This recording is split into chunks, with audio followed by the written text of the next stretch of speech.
If you've taken your kid to a specialist after specialist, you've run every test, tried every supplement, protocol, detox, therapy, all of the things, and you're still sitting there going, why is none of this working? There's one word, one concept, one missing piece that almost nobody talks about. And once you understand it, everything starts to make sense. Now, that word is subluxation. And by the end of this episode, you're going to know more about your child's nervous system than 99% of pediatricians. So let's go.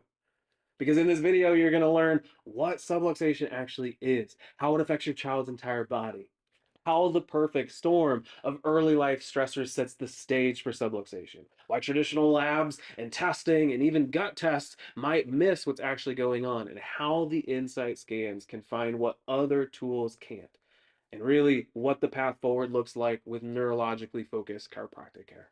Now, 40% of school-age kids today have at least one chronic health condition per the CDC. Listen to that again. Go backwards. Read it again. Autism, ADHD, anxiety, gut, sensory, sleep, immune. The epidemic is real and parents know it. Parents feel it. Parents are living in it. And the pediatrician's three favorite phrases: they'll grow out of it. It's just genetics. Let's wait and see. But the truth is, our kids don't grow out of these things. They grow into the next wave because colic becomes ear infections, becomes sensory issues, becomes ADHD, becomes anxiety. It's the same nervous system, just with a new label. It's called something different in each age group, but the actual root cause is nearly the same. It's a stressed out, wound out of balance nervous system. Now, most people, including most chiropractors, define subluxation as a bone out of place or a misalignment. That's like 10% of the picture.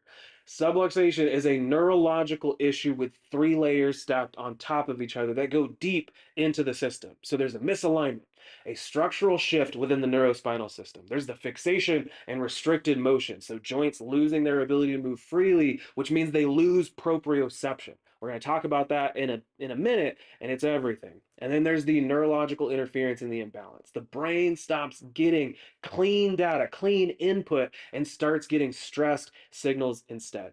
So let's talk about the brain-body communication. Your child was designed to operate at 5G speed. Subluxation drops them down to dial-up.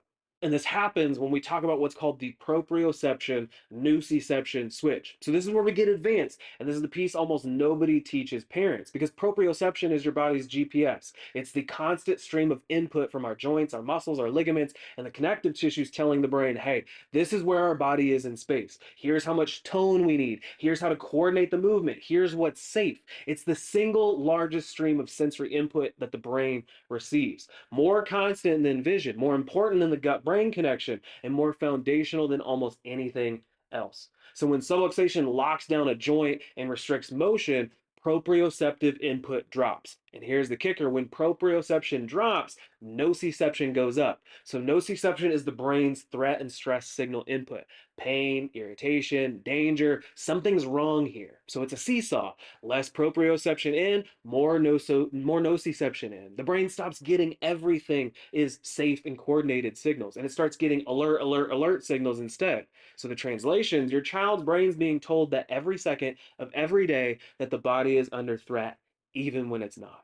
So we talk about this so dang much. The brainstem is actually our air traffic controller. It's coordinating our breathing, our heart rate, our digestion, our sensory processing, our motor control, all simultaneously. And so when that goes down, that air traffic controller, planes can't land. So the brainstem is actually the operating system of the whole body. And when the operating system crashes, every program fails.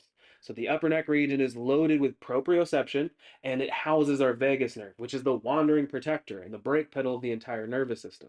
So there's three pieces of our brainstem: regulation, sleep, digestion, immune system, our heart rate, our breathing. There's the sensory processing, so filtering in input, threat versus safe, and the sensory thresholds. And then there's the motor development, so tone, reflexes, postural control, milestones, motor planning, and speech. And this is why subluxation, or stress stuck on in the upper neck region, creates such wildly different looking symptoms in different kids. It's the same root cause, just with a different expression.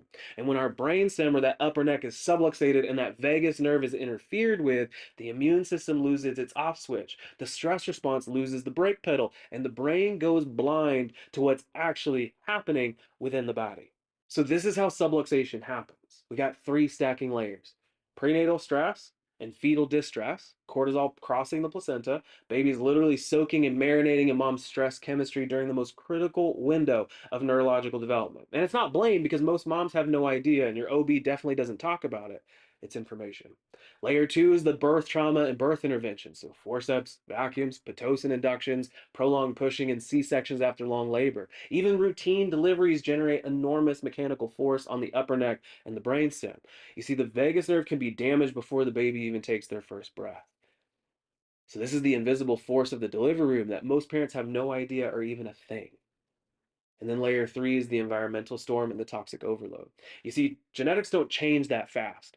The environment does. So the autism, ADHD, anxiety, autoimmune, and chronic illness explosion that we've seen in the last 20 to 30 years can't be explained by genetics alone. But what has changed dramatically is the world that our kids are developing in, from conception onward. Today's kids are marinating in a stew of stressors that their grandparents never even encountered.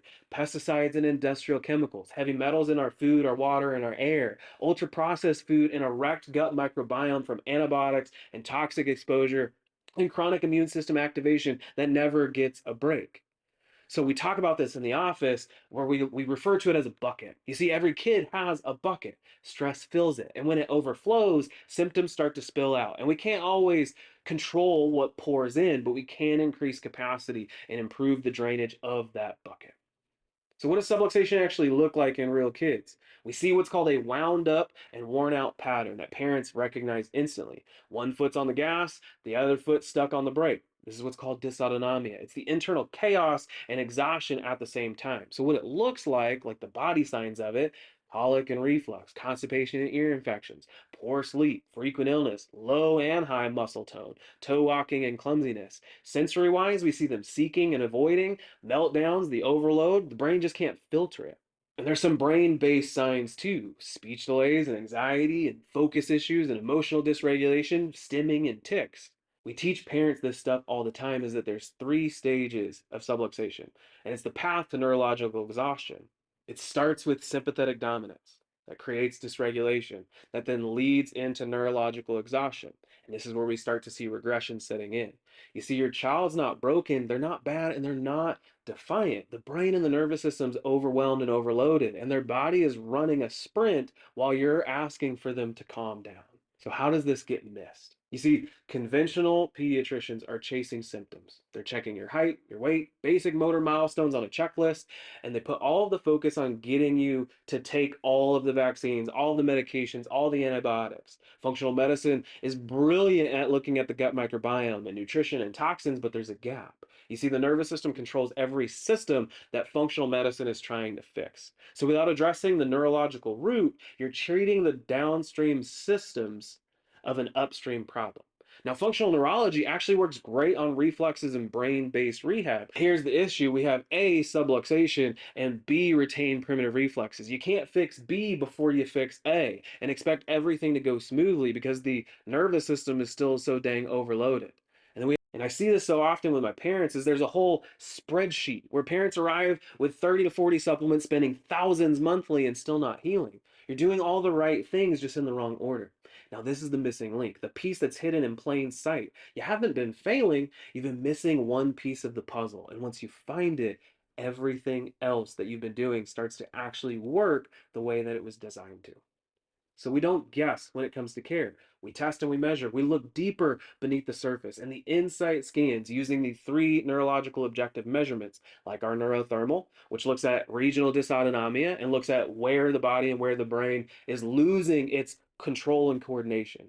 The neurospinal EMG, which measures motor system tension, the asymmetry, the confusion, the exhaustion, what's called dyskinesis, and then heart rate variability, which is measuring overall autonomic adaptability and reserve. Now, neurological insight scans show us what's happening neurologically, not just the structure, not just their posture. It gives us a real-time look at the nervous system. And where we go from there is with what's called neurotonal adjusting. The gentle, the specific, the neurologically targeted care, not the cracking and popping that you're picturing with adults. We're talking about restoring the signal clarity, not just fixing bones and putting them back in place.